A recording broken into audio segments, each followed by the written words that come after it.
live in a two-dimensional world. We won't go in one direction or see where we can zag. We will walk through walls. We will take a look around us. We will not be confined. We will live the game through our hands. We will change the system. Creo que con esa presentación basta saber de qué consola voy a hablar. Pues quería dejar la presentación del tráiler de uno de los mejores juegos de todos los tiempos que marcó un antes y un después en el 3D y en los juegos, se podría decir, a mundo abierto como los conocemos el día de hoy, que es la Nintendo 64. Fue una revolución y su nombre radica en 64, que los juegos eran ejecutados a 64 bits. Si se fijan, pues es una consola muy de la época de 80s, 90s, o sea, una consola en vertical, pequeña, utilizando cartuchos en la parte superior. Como se fijan, aún tiene ese número de asistencia técnica de Nintendo, o de asistencia en juegos, creo que a veces mencionaba.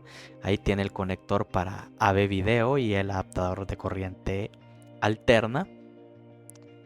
Y pues que ahí les muestro mejor los puertos, como se miran, pues que para los que no la conocían es algo completamente diferente a lo que se está acostumbrado hoy en día. Si se fijan, pues tiene unas rendijas que no calienta tanto como las consolas nuevas, pero cabe destacar que las tenía.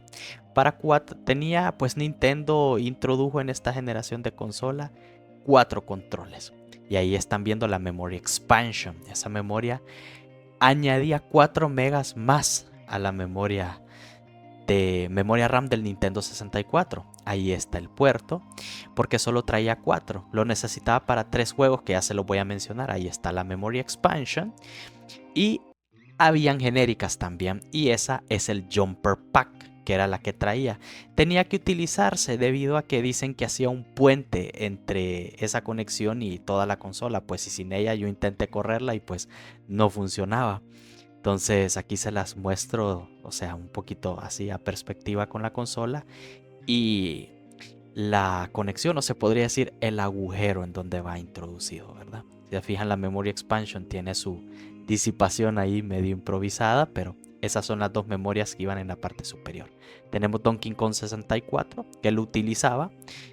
Tenemos Perfect Dark, que es un muy buen juego. Estos son 3 excelentísimos juegos gráficamente hablando para esa época. Y The Legend of Zelda Majora's Mask. Como se fijan, pues ahora les muestro el controller pack, que esa era porque algunos cartuchos no sé por qué no traían memoria flash para guardar las partidas, pero se utilizaba esa y más adelante se los voy a enseñar en el control. Y pues aquí les muestro las especificaciones técnicas de la consola de Nintendo 64. Lo saqué de la página oficial de Nintendo, ¿verdad? Ahí tenemos el procesador con una velocidad de 93.75 MHz.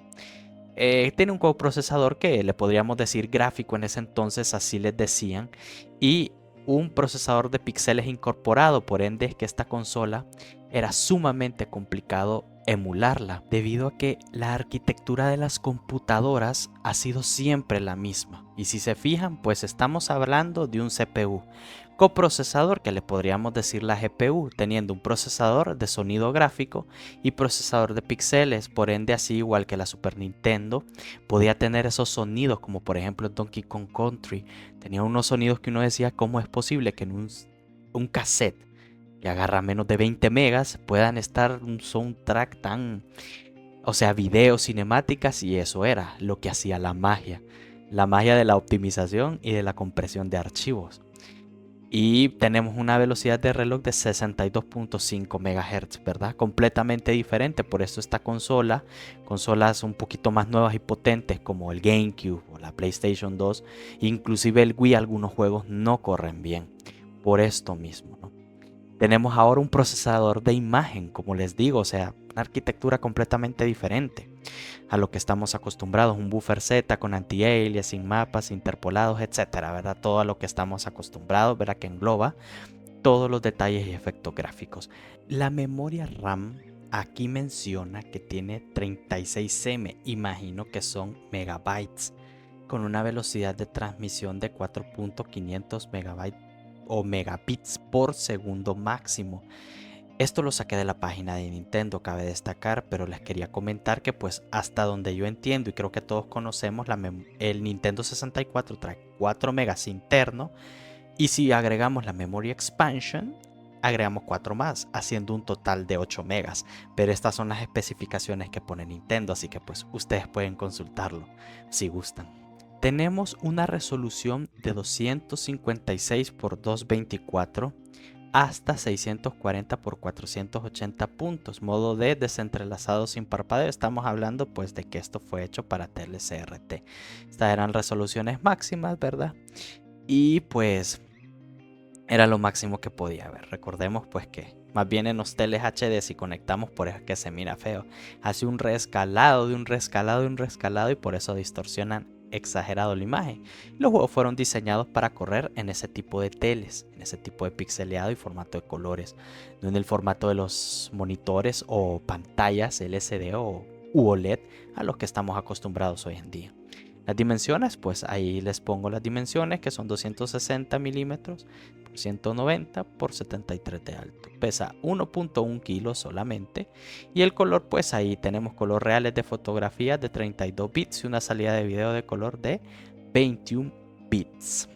Ahora les quiero mostrar en dónde se introducía la Memory Pack, que es donde se guardaban algunos juegos, ciertas partidas. Ahí como ven pues tiene la forma de la parte de la ranura posterior del control de Nintendo 64. La introducimos de esta manera y pues si se fijan encaja de manera perfecta. Cabe destacar pues que habían memorias de terceros que tenían más espacio, de otras marcas, colores y formas que tal vez quedaban salidas o no. Y de igual manera pues el Transfer Pack para Pokémon Stadium de Pokémones, para transferir Pokémones de Game Boy al Nintendo 64, y el Rumble Pack, que es el vibrador que se le colocaba en esa parte posterior. Ahora les quiero mostrar el adaptador de corriente alterna, que sí cambió bastante, ¿verdad? Pues Nintendo para mí siempre me pareció bien curiosa su forma y su estilo. Cabe destacar pues que ustedes saben que esto calienta mucho. Nintendo por eso no ha vuelto a utilizar su cargador de corriente alterna que se conecte o vaya en la consola, porque se conecta en la parte posterior. Aquí tenemos el cable AV Video y cabe destacar también que es el mismo que utilizaba el Nintendo GameCube. Si se fijan pues tiene los tres colores, el amarillo para el video, rojo y blanco para el audio, y ahí están viendo cómo se ve conectado. Como les comentaba pues el adaptador de corriente alterna va conectado en la consola y fíjense que calienta bastante y ese calor pues se lo transmite a la consola. Caso contrario que en la Nintendo Wii y en el Nintendo GameCube eso cambió, incluyendo en la Wii U. Y pues comentando algo diferente de la Nintendo Switch. Como se fijan, pues entra de una manera, por eso les digo, me parece curioso porque con ese oprimimos ese pequeño botón porque se clava para que no pueda salirse. Entonces uno lo aprieta y lo saca.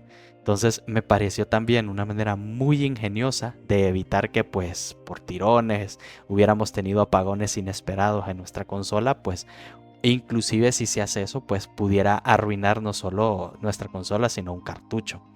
Entonces me pareció bien curioso. Como se fijan, pues la parte inferior de la consola, en eso en donde dice Extension, ahí era donde iba el Nintendo Hard Disk Drive, creo que se llamaba, o DD, que solo fue exclusivo en Japón, otro accesorio, ¿verdad? Que pues fue un completo fracaso y por eso no fue al mundo. Y si se fijan, pues tenía todas sus etiquetas completas y su número de serie y su código. Y aquí se las muestro, ¿verdad? Con su control original, ¿verdad? Le reparé la stick, ¿verdad? Para que quedara nítida. Pues sí, esta es la consola, bueno, mi primera consola que tuve de Nintendo allá en sus tiempos. Y díganme, ¿qué les parece?